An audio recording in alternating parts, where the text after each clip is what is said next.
Hello, hello, friends. It's me, Cynthia, and Marty, and Azalea. She's behind the Hello. screen. Welcome to our Wednesday edition Magic Hour. Today, we're going to have a kind of, a little bit different. We've been doing Lucky Dip for a minute, and I have a couple things that I want to clear in our website. Some of the things. Some of it's lot sale. Some of it is stuff that we've been hanging on to for a minute, and I have a few box class from my friend Holly that I am going to have to return soon. And here, hand it to me. Here's one of them. Now I have them priced on the price we talked about on the website. That is pre-jump. I don't know if this is goofy or not, but you know, I don't know how to feel about it other than we talked about this and we're like, should we keep them and then try again later? But then the price, I was happy with the price that we had on it before. And that's before there was the markup of silver that we've seen in the past, couple weeks. And I don't know if y'all pay attention to that, but there's a surge in silver prices. And it's been in conversation all over my Instagram feed, all on my Facebook, people talking about, hey, are we going to still be able to make jewelry? Well, there's other metals, of course. There's copper, there's brass, there's bronze, there's shibuichi, there's a whole laundry list. I mean, before I ever worked in silver, I worked in copper, and that was pretty good. But I can, I get it why it's frustrating to want to buy silver at this point because of how crazy the prices are. I think they're going to go down. That's my thought because I've seen this before, and I don't know if it'll go down quite to what it was. What was it, like 42? Like a few 5 months ago? I'm not sure. I don't have it memorized. But I feel like it'll go down again because sometimes things happen where there's uncertainty and people being reactive and hoarding. And right now, none of the refiners, because people thought, hey, you can just send stuff back and get it refined. A lot of refiners aren't accepting it because I feel like if they're not accepting it, you know what that tells me? If I were them, I wouldn't take any of it because I wouldn't want to shell out three times what like if you're a refiner, their job is to melt the stuff down, clean the metal, and then you pay for that. Now, when the market is the way it is now, where it's like, we bought silver. Last time we bought silver, I think it was like 50 something. And I thought that was pretty high. But, there's a thing where people take their bench, your little wire pieces or things you just trim off. And if you don't have a casting studio like we have where we melt down all of our scraps. Sometimes I'll take beads and pendants that haven't sold and I'll melt them down. And I don't want to do that because a lot of times the most expensive part of making the jewelry was the labor itself. Like the labor is the part that even though it doesn't seem like that should be a lot, but if you spend hours and hours and hours on something and then you have to melt it down, that's a loss. Nobody wants to operate at a loss. But let me see. I don't see anything happening with my chat here. What's going on here? Internet is very iffy today. Let's see. I've been talking here, and I'm like, what happened to the chat? Can you guys hear or see me? I've been going on for 4 minutes, and I see there are people watching, but I see nothing in my chat box. And that to me is nerve wracking because I'm like, am I on there? Can you guys see me? This cat's like, can I help you? Can I help you with that? You're taking too long, Mama.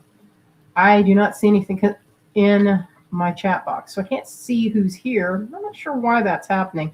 We're using Restream, and it's usually very, you can see the comments, but what I'm going to do. It could be the internet, so we can do a refresh and see if that works because my Wi-Fi has been messed up all day. My Wi-Fi is also good. And we can only do this by Wi-Fi, so just refresh at the top, and we'll be back.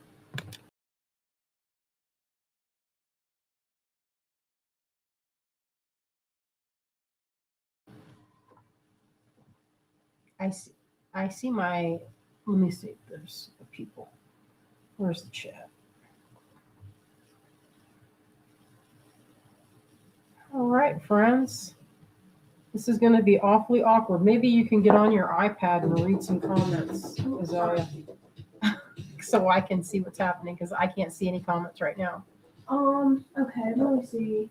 And that means that I don't mind. Oh, There we go. you're back. Bonnie, you're the first one. You're the first one on my chat, Bonnie. So I didn't know I was out. We did a quick refresh. But if someone else could give me a comment and say, do I need to hit it again or what? Because it might be, it's hard to say. But I only see one comment in there. So that's, maybe one of you can drop me a comment because this is the only one I see right now. I'll check on my iPad That's to it. see if you're showing up on Facebook and YouTube. I mean, I'm sure you are. The comments, people are probably I see commenting Wendy. right now. Wendy's just her. You are not out for us. Oh, I see it. Now the comments are coming in. That's okay. So that was weird. Unless no one was commenting that whole time, which I Not feel like usually, that's not likely. usually the case. So now my comment stream are back on. Oh, thank you, you guys. I see Melanie. I see Morphing Designs. I see Allie.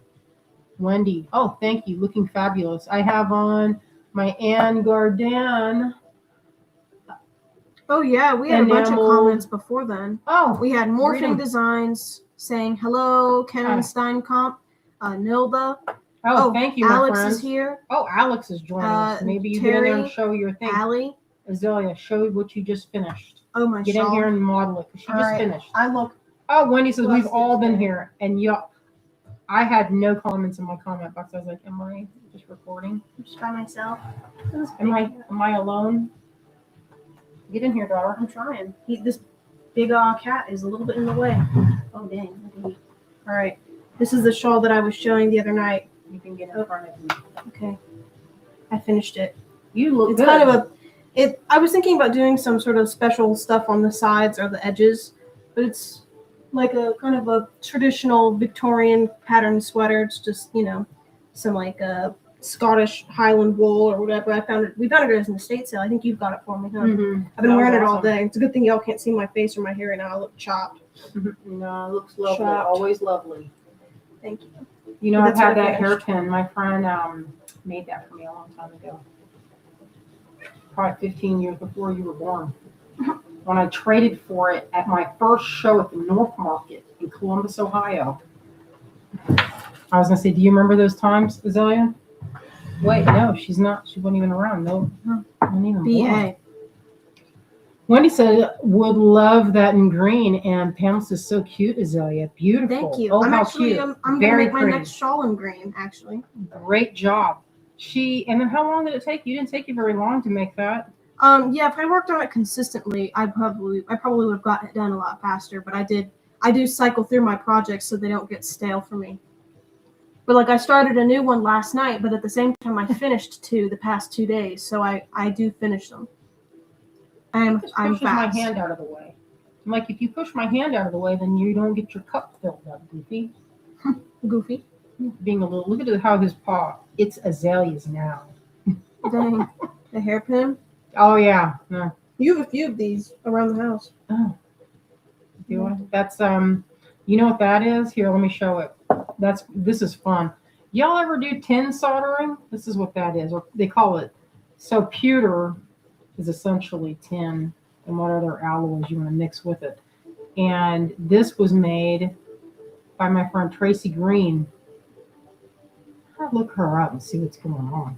I haven't heard or seen her in easily 25 years. But I commissioned her. She did a bunch of pendants where I did prints, miniaturized prints, and then she encased them in glass with, I'm not really sure what she used, but it was like a tin soldering. So steel wire wrapped, and then the rest of the metals coated with solder. And it's pretty cool. It's a neat technique. And I think it'd be pretty fun to do. Wouldn't that be fun? You know, I did a workshop in Milwaukee probably 5 years ago. And what we did in that class is we took these lenses that were from an optometrist. I think they're very old lenses, like glass. And then we put them together and did copper tape and then soldered around that. And I thought that was a lot of fun. And you know what? My class sold out. It was a good time. Oh, hello, Melinda from frigid New Jersey. Mm. Yeah, it's frigid. It was cold here today.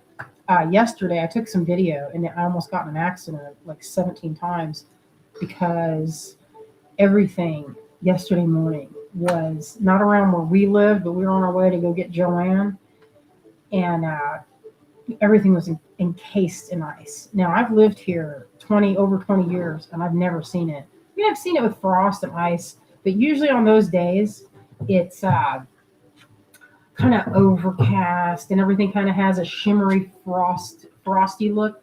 This was like the world was covered and encased in glass. That's what it looked like because it was a super sunny day, beautiful bright blue skies, and wherever the sun beamed down onto the ice, it was like a super prismatic effect. I did post that on Facebook and Instagram a few minutes before we went live, and it did not. I was like, I can't get that spark, that razzle dazzle, that refraction. Carolyn says, I bought 12 ounces of sterling silver at 22 an ounce from my casting class. I made to lock up the bag now. Yeah, hang on to it, y'all. Hang on to it. So, Bonnie says, I need a red crochet or knit hat. If you want to make me one, we'll pay. Zelly could make you. I bet we have red. Yeah, we did. We have. I know. What kind of hat do you want? What kind of hat, Bonnie? This gal can make it. You should see some of the hats she's made. I know how to make. I can make a lace hat. I can do a beret. I can probably make any kind of hat. The only hat that I've met that I was not able to do was that one that you had that had the grafting weird short rows. I did not understand what that. There's that one. Those of you that knit. So if you're on Ravelry, there's a hat called the Rhinebeck hat, and it's like short rows. Let me get in here, honey. He's acting like he has never eaten. Look how he's acting. All over the muzzle. All over up on the side of the muzzle. Messy eater. Ollie says, it's magical in the sun after an ice storm. Well, I've never seen that. Every time it's ever been icy around here, it was always overcast, and it's still beautiful. I have some really beautiful pictures from when Azalea was probably like 7 or 8, when we had a really big storm, and everything was covered in snow, and it was really beautiful. But here we only get the snow that we get it's there for an afternoon, maybe a day, and it melts right away. So that was kind of it was pretty epic. I was just like, I can't hardly take it. I kept stopping on the side of the road to try and get video, and then what my eyes could see, I could not capture on my phone. It was really frustrating. I was like, why can't why can't I just record with my eyes? But that's the thing, is it kind of flattens the space out. All right, I'm going to share with you. I know there's more. He's trying to get it. Bonnie says, skull hat there for solidarity here in Minnesota comes from a Norwegian tradition during World War I and II. Skull hat. SCULL. I'm not sure I know that pattern. I'll just look it up. Hello, now. Patricia. Hello, my friends. Yeah, it's crazy times we're living in. Crazy. I did get I got a couple messages on my Instagram. So I don't have a huge following. I have about 15,000, maybe 14,000 on my Instagram. I don't know how many I have on Facebook, but I know I have probably 11,000 on Pinterest. And I was getting some heat for not being, what's the word, more outspoken or outspoken at all about things that are happening in the world. And it made me realize that I didn't realize, I just know, here's what I know, is that right now, the powers that be want everyone to be divisive. They want everybody being like, I don't like this and I don't like that, and you're this and you're that, really aggressive, because it's, that's where people, when you're angry, you're easily led. And that's a fact. If you're really angry, you're easily led. So I try to, and this is just me, not everybody's like this, but if I have a disagreement, I would like to ask questions and get to the bottom of what the issues are. And I found that if you just have just normal conversation with people, you find out you have more in common than you don't, essentially. And so I don't like to produce divisive content. I like to produce things that make me feel more alive, I guess, more aware of the world that I live in. And Well, there's just a lot more useful things that you can do, because a lot of times it's a double-edged sword, because if you post about it, there's going to be half of your comment section saying that you're doing it performative, that you need to be doing more. If you don't post about it, then you're doing nothing at all. But the fact is that nobody knows what we do when we turn off the camera. Nobody knows what anybody is doing. It's 10 times more useful to go out in the world and actually help, or to donate, or to call your representative, or to do anything like that than it is to post, because posting just spreads awareness and just shows what your opinion is on everything that's happening. And of course, I think it goes without saying that Greengirlstudios stands with the underdog and the people that are being stepped on and kicked out.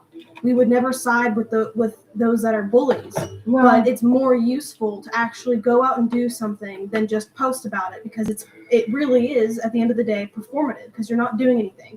Everybody knows what's going on, and posting about it just adds to the flood zone waves of everybody else that's posting about it. So if people want to go and comment and tell you that you're not doing much because you're not posting about it, they don't know what you do when you are not on camera. They don't know what you do when you're not posting. So it doesn't matter what they say. No, I try to be. I've said in the past that I've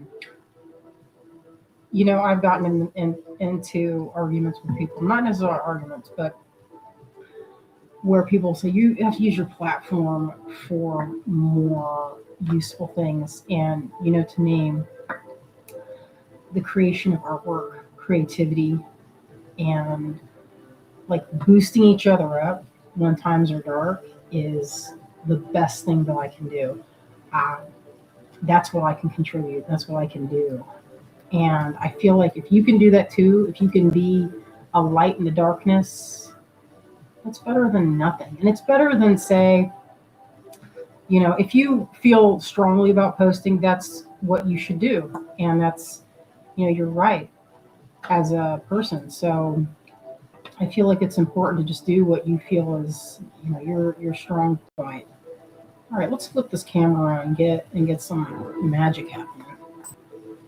All right, so let's see here. Sorry, I'm not 100%. I feel like lately I've not been on my best with prepping. Try to line that up.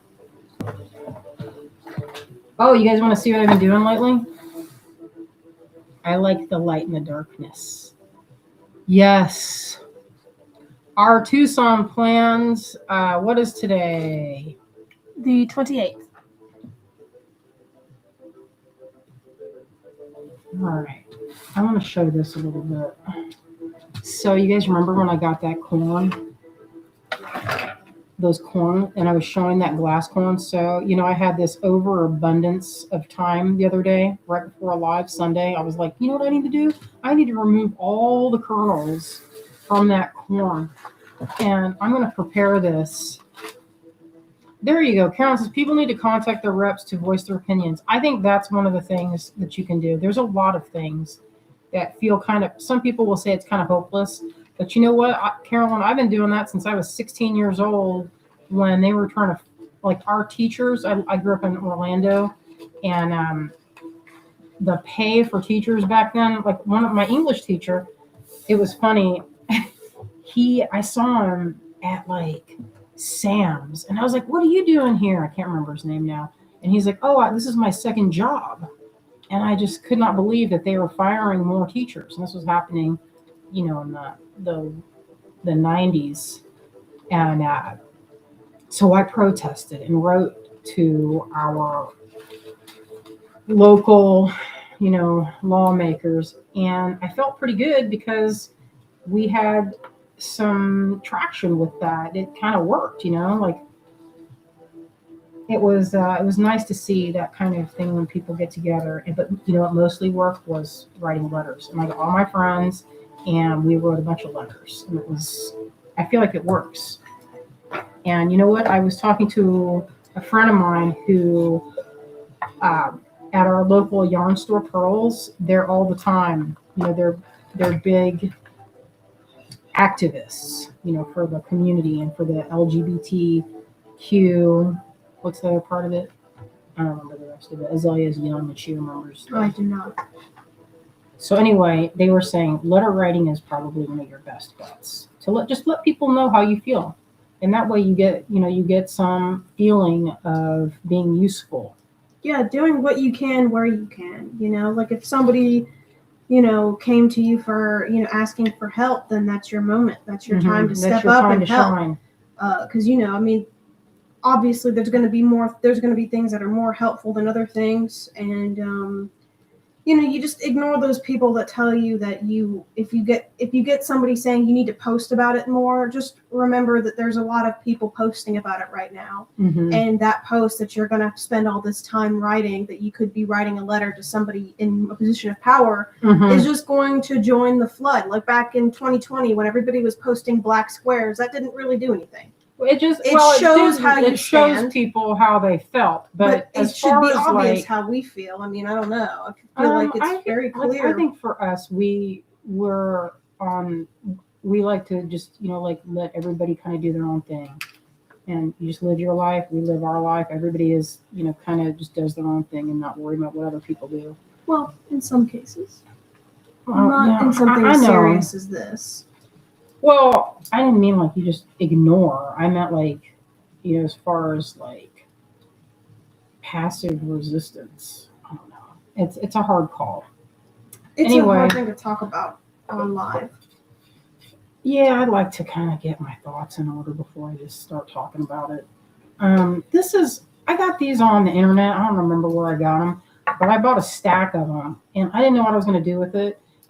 You know what else? You can see these at thrift stores where people will buy them, and I think I got some at Michael's, but they're usually used to make. I think they're to make coasters of some kind.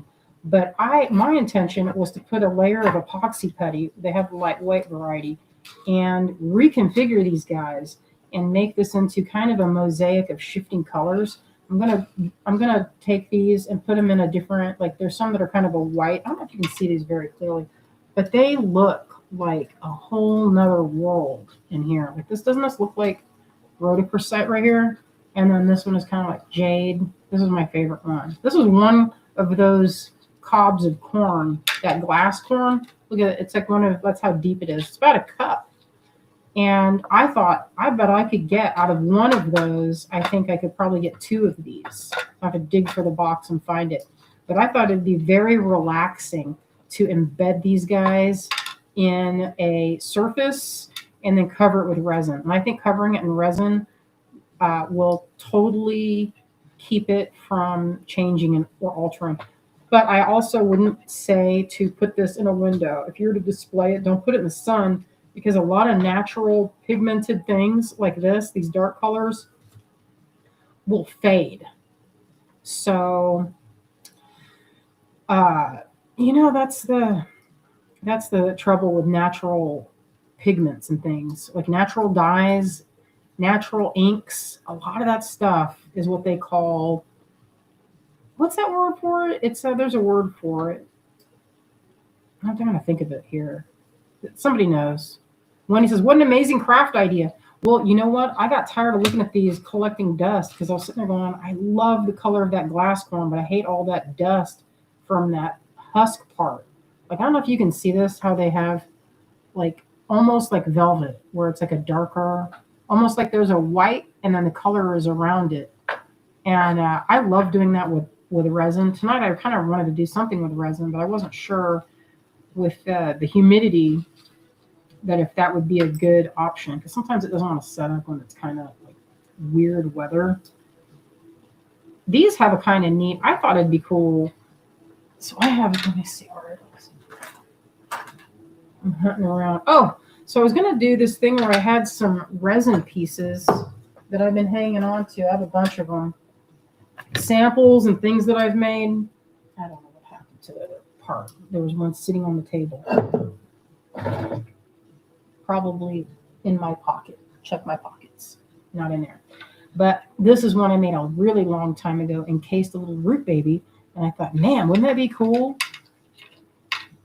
Oh, Bonnie says people make gorgeous pictures of people with seeds. Saw it at the fair. That's a great idea. Yes, they fade, says Patricia. Yeah, I know it.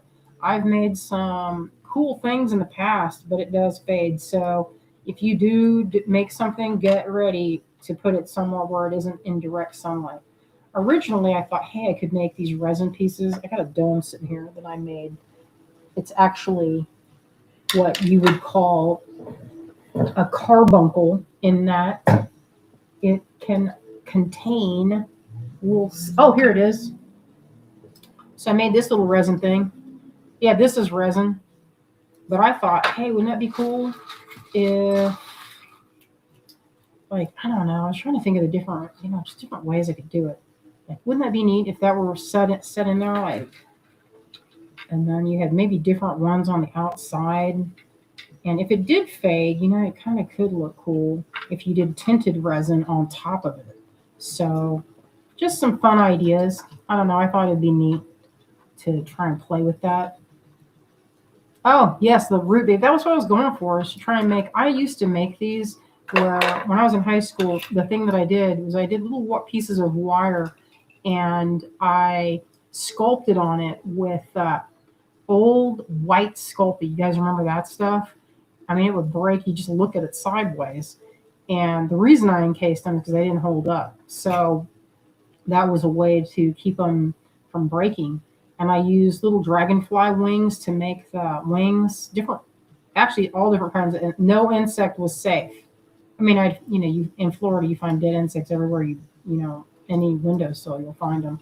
So I use that. These are actually little twigs. That's why they're so lifelike. He's built on top of twigs, like the clay. And I just did a quick wash. And this is that deep kind of, not UV resin. I can't think the name of it. That's just a pourable resin. And I made the mold out of, it looks like, I can feel it. And this one was probably, looking at this, it looks like a spoon. So it's probably, see how it's kind of a spoon shape? I think what I did was I put a spoon embedded in something with a little bit of plastic wrap, and then just peeled plastic wrap off. So, or actually, you know what it is? I see the cut. One of the things that I used to do is just pour them on a silicone. If I had any leftover silicone, and I would just pour it in, and this was like layer after layer, because I see the trim mark. So that one, I just cut it off when it was still soft. So this didn't even have a mold. Oh, Mary says, hello, ladies. Looking forward to a good hour fun. Thank you. Thank you very much for joining us. Oh, Patricia says, some seeds, if you freeze them, change to beautiful colors that don't fade. That might be so of these jewel corn. You know what? They did. I saw some at the Oriental store yesterday, and they're pretty bright colors. But I think those were for, it looked just like this gem corn right here, not this color. But I feel like that would probably work with this. I wonder, though, if it was frozen, because we got them at the end of the year what was that Big Top? Where's that nursery? Not nursery. That orchard. Apple place? Yeah, Apple Top or Big High Top. Something like that. But it had frozen a couple times, and all that stuff was stored outside. So I wonder if that has any play towards this corn and the longevity of colors, because that was around October, and the color looks the same to me. I saw one gal had drilled the corn. Oh, hello, Connie. Nilda says, nice, how creative. And I see Cecilia. Hello, everyone. I'm late. Doctor appointment. All right, well, let me show you some of the things here. This was just fun. I did this the other day. I peeled off all the corn kernels, and I'm going to do some experiments before I show you exactly what I'm going to do, but it's going to involve resin, like little baubles of resin embedded on epoxy putty, and maybe, this is going to sound super cray, but I have, for some reason, I don't know why, ask Azella why, I don't know why I do this, but I kept getting these fake grapes. Guys, I don't know what happened, why I did this. She was like, you have too many fake grapes. You know those ones and they're kind of squishy? I was like, I can make a project out of them. I can feel it. And I thought maybe I can put silicone on them. I know they're weird. It's weird. I haven't done anything with it, but we'll see what happens. Anyway, that was my idea with that. I'm gonna experiment and see if I can make it happen. Who knows if it'll work? But if not, I might put these in just a jar and or you know what? Gluing them to an outside of a jar might be kind of cool. Like with hot glue. Get crazy with the hot glue. Anyway, it's kind of fun to shake them and make, what I've been doing is doing this. It's like Lucky Dip all over again here. This is me all day long. It's like this. She's like, you playing with them corn again? What are you doing with that corn? Just lovely. I wish I grew that, but I didn't. All right, so you know what? Azalea and I were talking about it. Let's go back to silver. So I have these. There's 4. Let me see if I can get them out. We have not promoted these at all, which kind of like I should have done it during TGB so I get a bigger group. But this is what I have left. I got one more. Abby says, love that amber color. Me too. I think it's pretty. This is just a couple drops of light brown in clear resin. In clear. So you just need that kind that's from Smooth On brand, pouring resin. And you get a torch, and this is my secret technique, is after you have it poured, you hit it with a little creme brulee torch, and what it does is it brings all the bubbles up. Sometimes you might want bubbles. And if that's the case, a trick for that is to get those little glass beads. They don't have a hole. And they're usually used to weight bears to make. If you ever sewed a bear, in the bottom end of the bear, usually like in a nice high end like artisan made teddy bear, they'll have a little bag of some kind of heavy beans or something in there, a little something that it's usually glass beads, but they're very small. They're like super small, like 2 millimeters across. Those work to put. Like if you wanted to do artfully done little bubbles on the surface, if you want this, you can just sprinkle those, and those will look like perfect little bubbles. It's pretty good technique for that. So anyway, these are available. These are the last 4. I don't know if it's goofy or not. I don't know if it's smart or not, but yeah, look how there's like never been even in circulation. Beautiful. And this is what's called, these are old Czech glass from the factory. Some of these were never in circulation. My friend Jamie from Wild Things, you guys know Jamie. She is an expert on everything Czech glass. And a conversation we had probably 10, 15 years ago about this exact type of art form. They don't make these anymore. And they haven't for 20 years. Because it's what is called like a skilled craft that young people do not want to do. And they want to, move on and do something else because it's kind of labor intensive, and it's another type of craft like carpentry, but is so specific.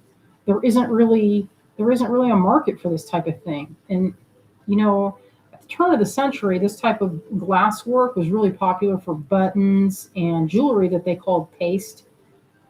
Not because I'm not really sure why they called it paste. In my mind, I think of it, they probably called it that because you would put the frit, which is crushed glass, and that was like, it was in like a paste. When you mixed it with water and you put it in a mold, like a ceramic type of plaster mold. And that's the reason I think it's called paste. I don't know. Somebody could probably Google that and find out exactly why. but I'm assuming because of making a paste with glass, powder, and water to fill a mold. That's how I would make that, but I'm not 100% sure. Anyway, the molds for these were sold a long time ago, and there aren't any factories that will do this anymore. So that makes it pretty special. I mean, you can get the cabs if you go to Tucson or if you go to any type of like antique store. Sometimes those can be found even on a card. It's pretty awesome. All right, I'm going to show you. So anyway, these are the last ones that we have. I found some box clasps in my private collection. I'm never ever going to get rid of them. I say that now just because I love them with all my heart. And they're ones that I sculpted, so I don't have any desire to part with them. Azalea was like, hey, I found this thing of box clasps. There was one with a sunflower, one with a mermaid, and one with a horse. She really liked them. And we were talking about putting it, she was like, oh, we could put them on a live sale. And I was like, I wanted to keep them. That what I was wiggling for was if I could use one. Show the necklace, Azalea. Take that off and show it. So anyway, on Sunday, I was showing how to make a treasure necklace, and I was going to finish it today, but you know what ended up happening is I finished it last night, or not last night. I finished it the night that we were working on it. So here's the outcome of that. Bonnie says that is the most fun, repurpose fake fruit. It's just like Paco fun. Turn trash into treasure. Not the opposite. Turn treasure. We're turning some treasure into trash this evening. We do not want to do that. So I'll move my corn collection here. And these, we'll put these at the top if anybody wants to think about that.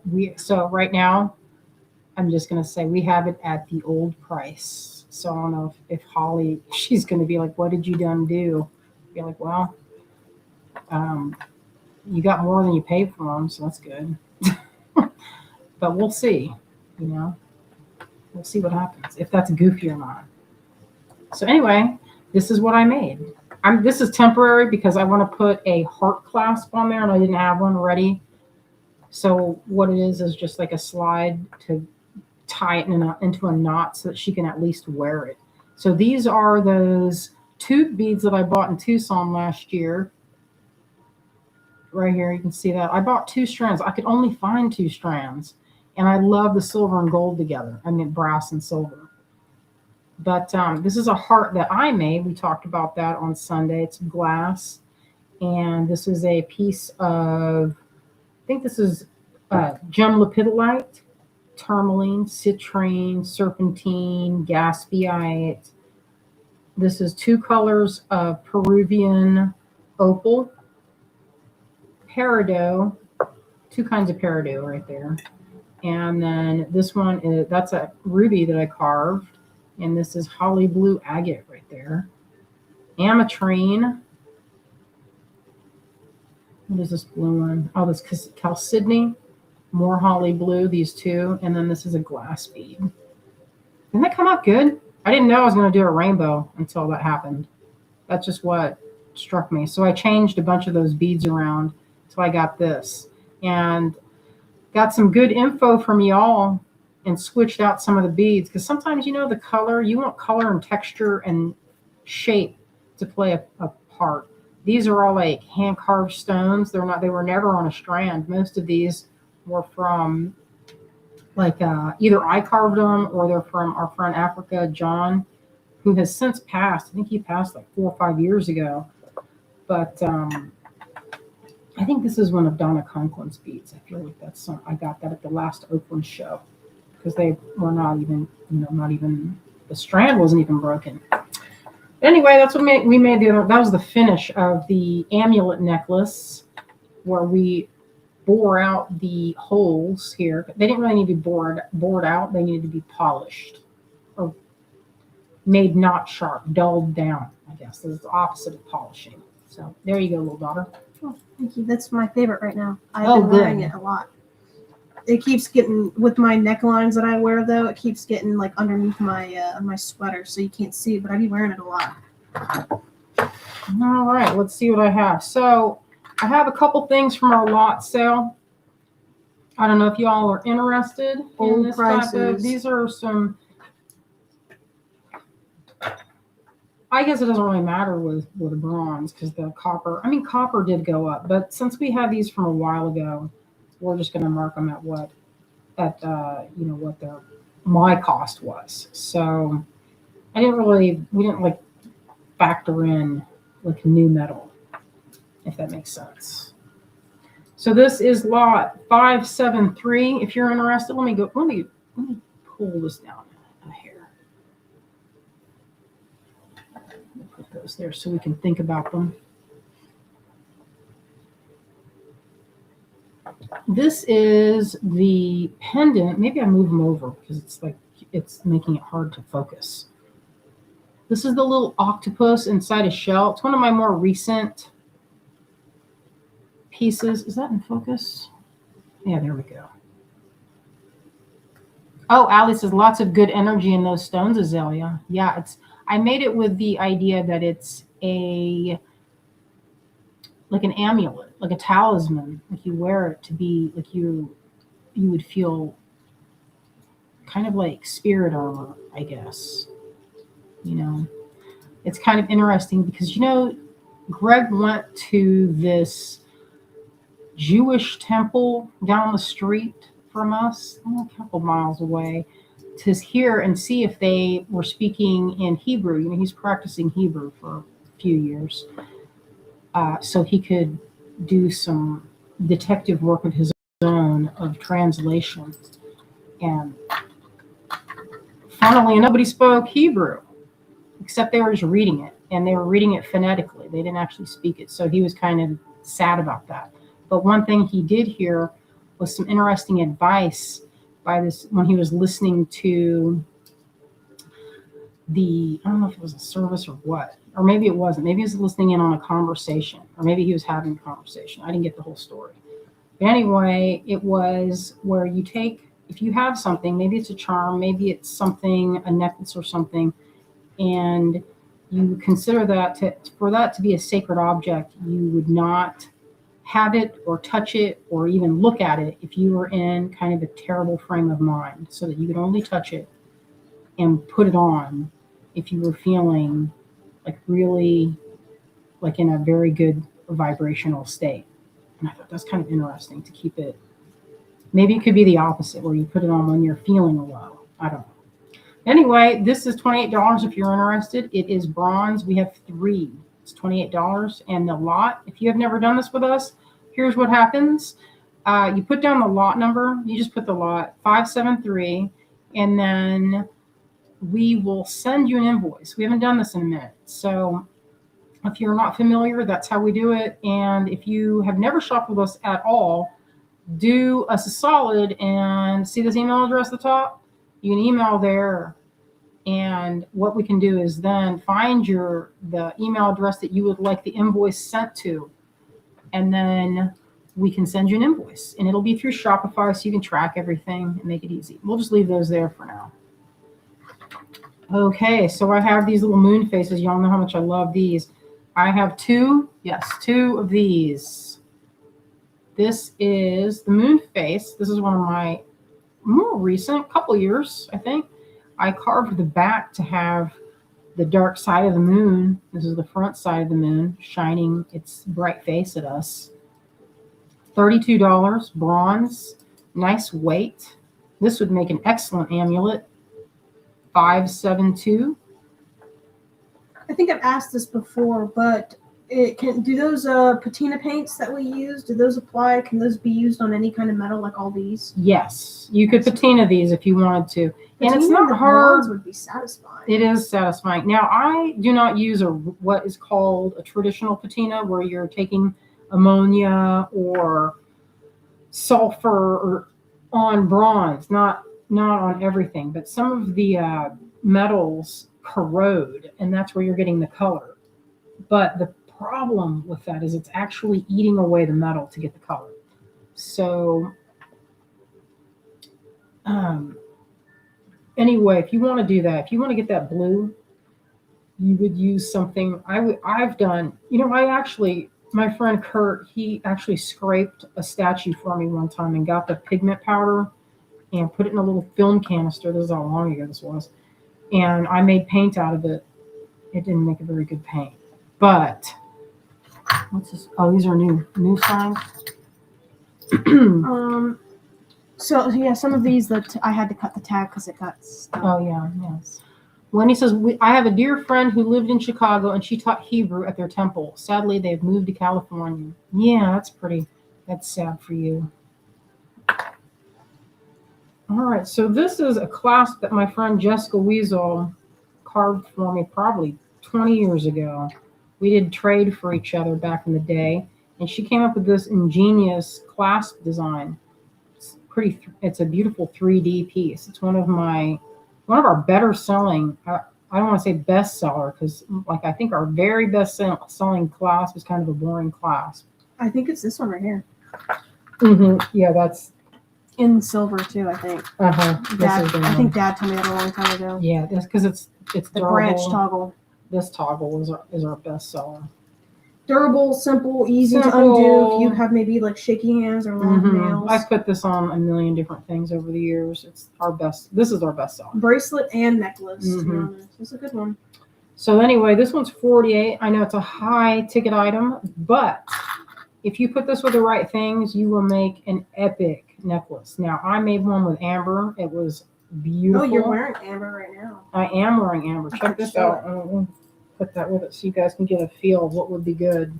The gold color of the bronze is perfect for that piece. Maybe I'll take the clasp off. This is a present from Nancy. Thank you, Nancy. These beautiful, I think of this as an amulet. It was a gift to me. And I feel like whenever I wear it, I mean, aside from the natural benefit of the amber, it just feels like kind of magical. But imagine it with this. You know what I mean? Like you can almost picture it. So this is what you call a focal clasp. This is not a clasp that you put on the back of your head.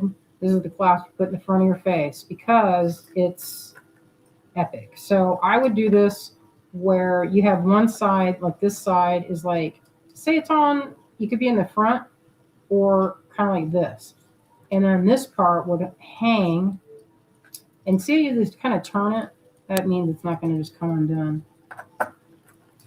And I would hang 2 strands from this like that. 2 strands, and then I would do a 1 strand this way. Can you believe that? It would be epic. And I have made that, and it does look good.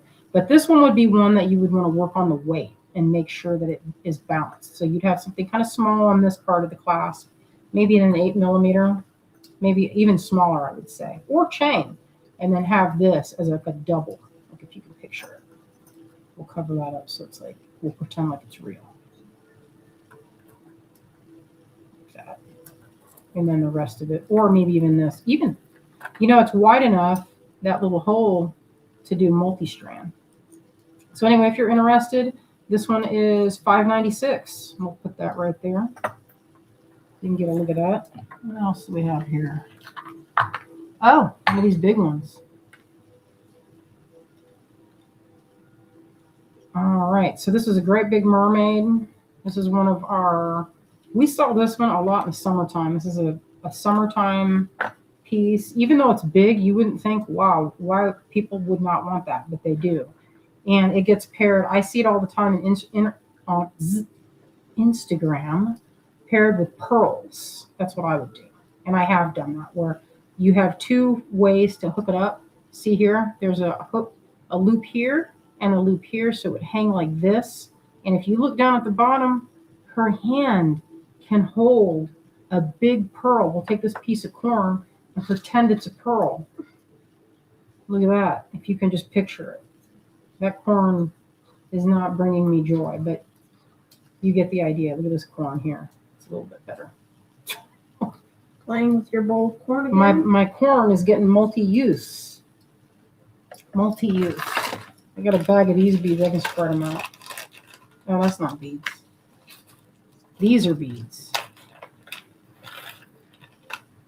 Yeah, you could picture it. These were rolling along all along the floor. You put them here. Easy. Beautiful. So a button can actually be added there. But, you know, I think it looks good with a smaller diameter. Maybe even a wire work would work with this one. But I have seen it with fiber, crochet, and like silk. You know, you could do that. A silk piece, a knotted piece would work really well. Yep, this happened to me before. I need to find something else to put these in because they keep rolling out of my hand. Not sure why.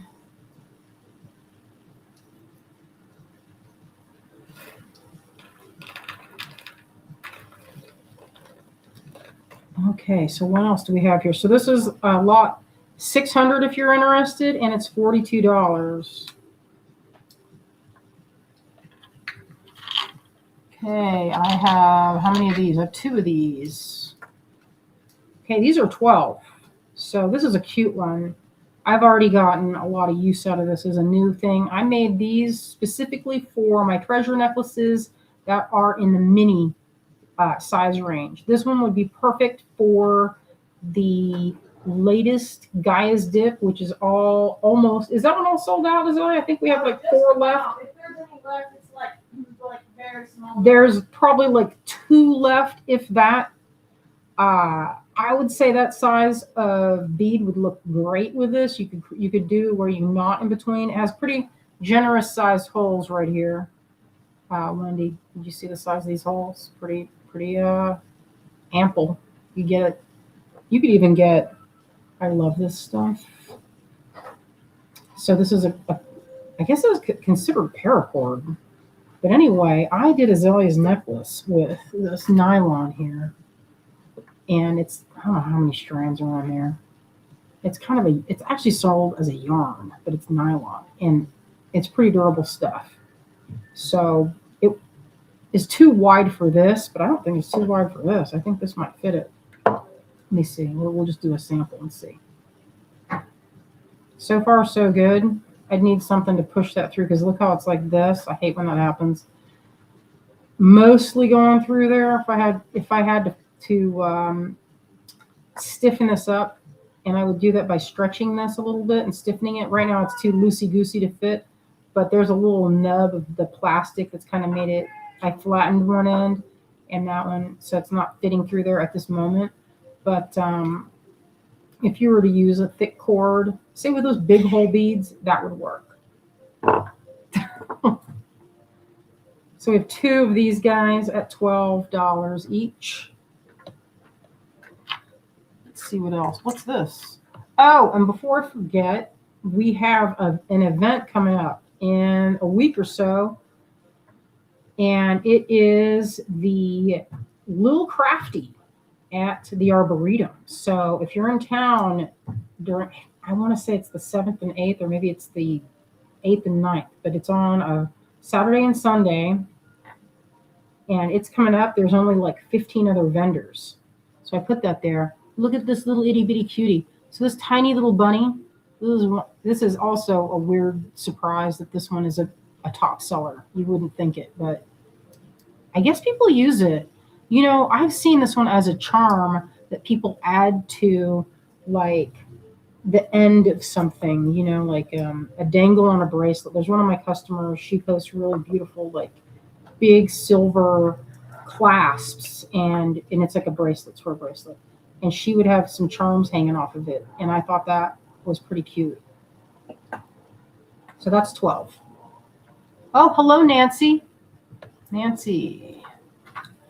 All right, one of this. Just one of this one. This is one Greg carved forever ago. And it was his answer to a modern. I was like, so if we were in outer space riding on a transport ship, what kind of jewelry would we wear? And that's what he came up with. Like, and he imagined it like this. This was his picture for this. So I thought, hey, it could be a clasp this direction, but this was his idea. And he made this and nearly got the cover on another episode, issue of Stringing. If you guys remember, he actually got a cover before I did. I was like, listen, this is not correct. Not that we're keeping score here or anything, but I was like, listen, I'm the one that's been making bead jewelry. Why is he getting it? JK, I'm just kidding. Although I did have a moment, a small moment. If that makes sense. It was like this. And I thought it looked cool, and I also didn't think of it. But his design was considered. It was funny because they were like, I don't know, we're not going to do it. They told me that they were almost going to give him the cover for this. And they're like, well, we can't do two of the same and back to back. I was just like, are you joking me right now? You guys emailed me to tell me that? All right. But it was awesome. I'm not complaining. It was just funny. So anyway, this one is $26 and it's $5.79. It's usually in pewter, but we have a beautiful one in bronze. What, Wendy, what are you talking about? Sadly, I can't have a glass of wine tonight as I finally have my SI joint nerve ablation this morning. Yikes, it sounds intense. Hopefully I'll be back out walking with you soon. That'd be nice. Well, not anytime within the next week or so. It is cold. Although it'd be nice to have a walking around party with y'all. Wouldn't that be fun? Get out in the woods. 3 things. Okay, so we have 3 of these. Last time, Wendy, when you visited, we went to the bird sanctuary, and that was a nice, cute little walk. I take the kids over there occasionally to go and feed the turtles. There's that lake that we walked at. There are millions of little turtles. It's so cute. This one is a pretty useful design. I've done this one for Beads of Courage as a project in pewter. I have it here in bronze. It's really pretty. It's $16. It's lot $5.99. And this one, it's pretty cool. It has a pattern. I don't know if you can see the carving, but I like to use this one where I do it like this. Let's see, I'll do one of these numbers. And this was actually the project that I know. This is not very, elaborate. I don't want to cut this yet because I'm not ready to cut it. But well, maybe I'll just cut a piece off. And this color is so pretty. It's a weird, look at this color. Isn't this beautiful? It's your sweatshirt. It's exactly my sweatshirt. I didn't know. You guys have a color palette. If you didn't notice. Cut a piece. Yeah, I like it because it's also made in the USA. It's pretty nice. And this was the project. So you tie it here, put it through. Just like this. And then you can dangle different things. Like what if you had, I don't know, I would put, what I had for the project was I had beads that looked like in 3 or 4 sizes. I did some great big, I think 10 millimeter, and it looked like a little thing of planets with wires. So they all had this kind of bubbly shape. And it worked well. It looked really good. And it was fast. So I had to come up with a project that they could do in 15 minutes. Do you remember that, Azalea? When you were like, you had to teach a class and then clean it up, and then you had the next batch. I taught 4 batches. I do remember 10 that. people was each. Insane. It was insane. That rotation was I was like, you gotta have some serious endurance for this. All right, I'm checking this out.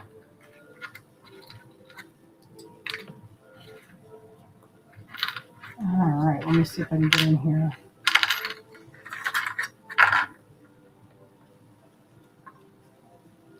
It is a gorgeous teal. It's so pretty.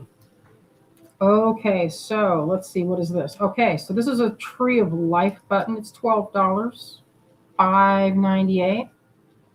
This is an old one. I've been making this one for like 1,000 years. Check it out. I love this one as a bracelet clasp. This is one that I see over and over and over. People get this one in pewter and with leather. It looks great with leather, Sundance style. If you know what that means, it means you have a piece of leather. This isn't leather. This is just the nylon. And you have the rest of your bracelet on soft flex, but you end it with a little piece of leather that you have wire wrapped to the end, and that's your clasp. So you put that on there, and it's pretty durable. And then it's like that. You have like the tails were hanging off with some beads, and that's a good, very easy to do, beautiful clasp. Looks great in pewter, but even more special in the bronze. Also, it's harder, and it just has a more like just a warmth to it. Now, if you use gold, that's a good substitution, I think. I don't know if you guys can hear that. I hear sirens. All right, I have some more things here. Does this have a tag to it? I see it here, but I don't see any tag. Oh, that's on the website. I didn't know that you wanted. I didn't think you would want to show that. Oh, well, anyway, these are on the website, just in case. I don't have a link for them. And I didn't have a link, but what is it called in case someone wants it? I thought maybe I'd show That is a Shibuichi branch. Just typing in Shibuichi will probably find that for you. Or Shibu branch. Yeah, so this one has... Or just branch. We don't have a whole bunch of branches on there, so you type in branch, it's probably going to be the first thing that comes up. But I didn't have a link prepared to post for it, Carolyn says, can you ship the octopus if I got it with my Gaia dip? Yes. I think that can happen. So if you're interested, this is Shibuichi, which is copper and silver. It's this beautiful metal. It has kind of a, like when you patina it, this deep burgundy. I don't know if you can see it from here, like the color. But I carved this one. It's pretty recent. It has a little, has a little dangle. This one was going to be one of the, when we finally get to Anne Gardan's, when we finally get to that contest. Ain't nobody remember that. That was months ago. Yeah, that was months ago, but I didn't forget it. I didn't finish the necklace yet, but I will. I'm going to finish it, and I'm going to give some of those to the winner. So these are on the website. The branches in silver, and that's when we were selling those. No, I said Shibu. Oh, that was going to be the gift for that. All right, we got some of these. There's 4 of these guys. This is kind of an interesting piece. This looks like actual... like a branch, doesn't it? This one is $22. It is lot $5.29, and a lot of potential for this. Like focus only on what is in my hand right now, not on the background. It has a little, like these, we clipped these, me and Joanne, we were at the Biltmore, and I don't know if you know this about the Biltmore, it has an awesome garden. And where we clipped it was way out. We weren't in there like in the garden part where you could see the house and everything. This was like in the kind of the wooded area. So y'all don't be thinking that I'm out there deadheading for anybody. I'm like picking their flowers. They would probably have words if that were the case. But these, just a stick that dropped, and then I broke off the piece. So anyway, that's what these are from. And you know what? They look really pretty, as I would say, right on along with a small section of small gauge beads. That would be perfect for this. Super perfect. So then anyway, this is lot $5.29. It's $22. I have, how many do I have? I have a few, not a ton, but if you're interested, there's a few of these hanging around. They are really pretty. And one of them would make a beautiful necklace. I mean, 2 would look good too, but yeah, no, look at this. If you had 2 of them with something dangling from the middle, killer. All right, let's see. What's this? This one is a kind of a unique one. I was thinking more of an earring kind of shape for this. This one's a little heavier, a little bit thicker. It's lot 527, and it has a top loop and a side loop here. Wendy says, love them in Shibuichi. And Bonnie says, I love my branches. I have a few pieces from my friends over at, if y'all remember Scattered Light, that's a blast from the past name. They did the Bead and Button show. It was Russell, and I think what's her name, Brenda, something would be. But anyway, they did cast sticks, really beautiful work out of Shibuichi bronze and silver. And they looked, I collected them, and the ones that I collected were like this. They didn't have, I just put them in a stack. and they were sold as pendants. So they had a loop on the top, and they didn't have any other decoration or anything. It was just sold like that. There wasn't another one. I thought this would look good with a kind of a transparent cranberry looking bead, and it would look just like a berry if you did that. If you wire wrap a little berry, how cute would that be? But the ones that I got from, Barb, that was her name, Barb and Russell. They actually Russell carved my wedding ring. So that's the artist that did that. I melted down my first wedding rings and bought this diamond in Tucson. This is 20 some years ago. And that's what that story. They're amazing artists. I don't know if they still make stuff, but anyway, the pendants were sold like this. And what you would do was you would add it to like a charm ring. Say this is, you have this charm ring, and you would put a bundle, and that's how that was supposed to be the way to do it. So anyway, this one's $5.28. This smaller one at $22. Did I show this one, or was that in my hand? No, I don't think I did show it. I'll move that over here. Bonnie says, I used moonstone with mine. Melanie says, I think I used those with the running hair necklace I made. Yeah, probably. I think I recall seeing that if you posted it in the group. And just a note, thank you all for posting in the group. That we actually grew our numbers, and I was pretty surprised. We had how many people in that group? Azalea looked it up the other day, and we were amazed that there were like 1,000 people in the Greengirlstudios gang. Yeah. You guys believe that? I had no idea. I would have thought, maybe a couple hundred people. It's actually like over 1,000, which surprised me. So here's another dangle. This one is like, I thought it looked like a little dragon or a tortoise type of hand, paw, claw. See, it's kind of has that thumb. You know how a cat's hand goes? Paw. Like, can I speak English tonight? What's going on? And it reminded me of like the shapes reminded me of like an animal, even though it's a stick. $5.28, $22. Terry says, y'all are worth it. Now I'm having a memory. I think, Terry, what's your last name? Because I think that if they posted something in the TGBE, I feel like there was a Terry that won a contest, and I feel like you're the Terry, but I might be mistaken. So I hope that's the case. It's from the TGBE giveaway. We had one, and our person was named Terry. So I'm not sure if it's the same Terry or not. All right. Oh, I didn't know these were there. Okay. I feel like that is all. Some of these are is this on a website, little daughter? Which one? Did you already show that piece? No, there's no. There's one that's sold that I can ship, and then there's one that you can show that has I a see tag. All right, I see. I must have missed that So one. I only have one of those. There's one left of this, and it is $5.97, and this one is a bear piece that I carved. It's like my little homage to Asheville. It looks just like Asheville, in my opinion. $5.29 or $5.97, $18 for this piece. Let me see if I missed anything else in here.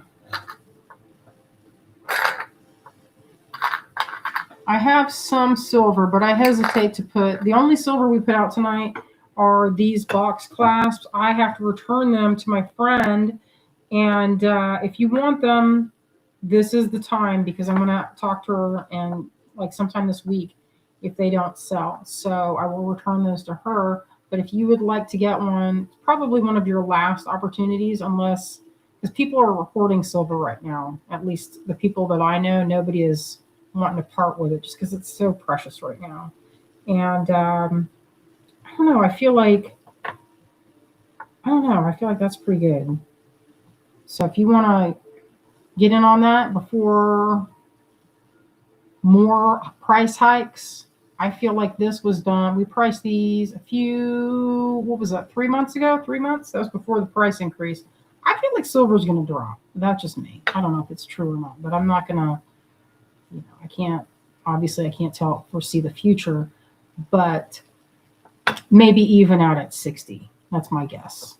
Who knows? But that's only because I've been buying silver for 25 years, and it just fluctuates every time that there's what's the right when there's chaos in the world. So consider that if you're interested. They're beautifully made collector's items for sure. Like for mine, they're just in a case. I have no intention of using them, even though I could use it, and they work great. They're fantastic, but I just feel like it's kind of like a sign from when we made things like this. I don't think that's going to come back anytime soon, just because it's just getting to be like I used to. If you think about like how my table used to look, it was probably 50-50 with the silver, and now it's 10% silver, if that, just because it's like, it's become like more precious. If you wanted to use gold, that's like a thing. That's like their stepping point. Now silver will be your stepping point to get to more finer metal. All right, friends, that looks pretty good. Looks like we have a nice collection of items here on our lot sale. We are going to be shopping all next week for stuff for Tucson. So I'm going to make a post. We're going to discuss, Cecilia, 1 ounce is at 107. And you know what? Yesterday it was at 92. But, stuff right now, since the world is chaotic, we'll chill for a minute and wait for things to smooth out. And I feel like it'll get to normal prices. So anyway, I'm going to put some of the stuff. If you wanted to screenshot any of that, I've got all the numbers. If you're unsure about something, just send me an email. I'm not super fast about it, but I will answer you. All right, I'm going to flip this camera around. If I can find the mouse.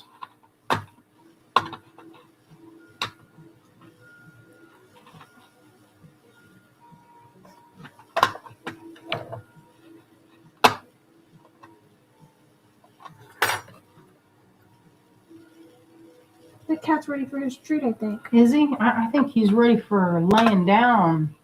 He was resting earlier so that he could be ready for tonight. Melanie says, one of the Gaia beads mailing out. Usually, Azalea, if you have any pewter in your order or something that we have to... I'm chipping away at the orders. They're going out. I don't have an exact day because the shipping stuff, like I had some coming in and it's 4 days later than it should be. Oh, so with the storm and stuff, it's not even that snowy, and they're like, listen, it's work because our area is not that snowy, other places might be getting trounced, and I know that in Cincinnati they have several feet of snow. Yeah. So just keep in mind if there's stuff that has to be made, we do not have to. What am I trying to say here? I'm doing too many things at once. If there's something that needs to be made in your thing, we go down in order of when we get it. So you might have something that I know folks like to ship things together, but if you have something that needs to be made, then we have to make it. But it goes in order of when we get it. So that can kind of be a nuisance, but it saves a little bit of money. So that's the thing with that. All right. Oh, there is a new storm coming. I don't want any more storms. No storms for me. Melanie says, I do have pewter. So it's not a huge long wait, but because we just got the latest batch of the retail pewter come out from the website, and that came in a couple days ago. So, Marty, he's like, where's more? This cat. Terry, says, I am easily confused. Did I get one? Oh, we haven't tallied it up. If you're talking about the live, what we usually do for the live, if you're wondering, is we go through the comment section and we look at the timestamp, and whoever's first on the timestamp. So we're streaming to 5 locations. So we go through whoever's in number 1 position. That's the first one we send. And sometimes we'll email, and then something might not work out, so we go down the list. So that's how we'll figure that out. And what we'll do, we usually have a little bit of a giveaway nowadays. So if you're in the comment section, that's where we pick from. We pick through the comment section. And that way people will comment too. And it's kind of nice for us to have that interaction.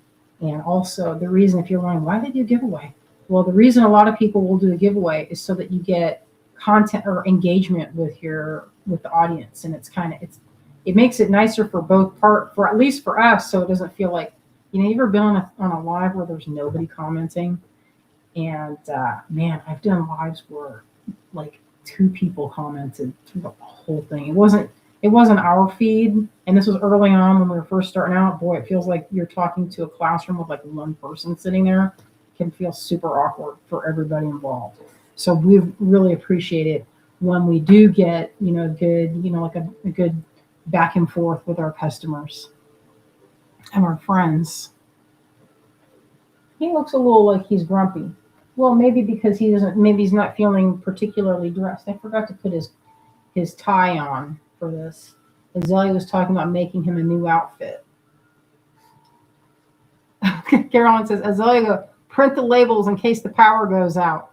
Oh, we've been prepping for when the power goes out last week. Everybody in Asheville has like serious PTSD from Helene.